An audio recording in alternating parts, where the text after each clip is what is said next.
вещи. 1 мая объединяет людей труда в достижении своих прав и свобод. Наша женская колонна – это образ нового законотворческого процесса на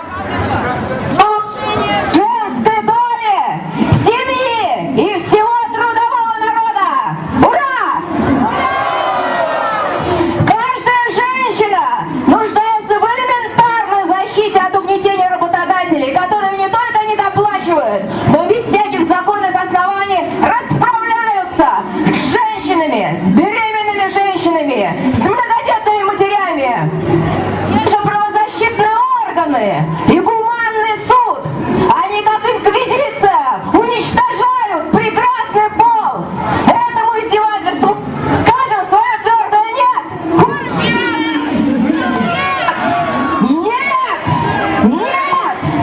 На женские плечи повесили все социальные проблемы. Наша страна погрязла в насилии, в курении, пьянстве и самое страшное – в наркоте.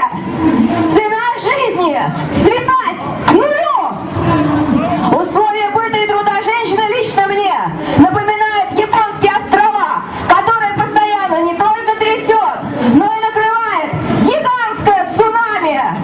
Цунами несправедливости. Где же помощь? От правительства Японии японцы получили солидные компенсации. А что получает наша женщина? Как всегда, она получает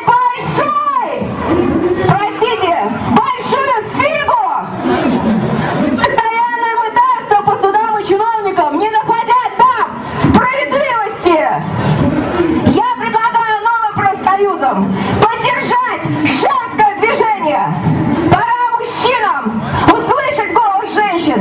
Пора объединиться. Нашему союзу скажем твердое «да». 3-4. Да! Да! Да!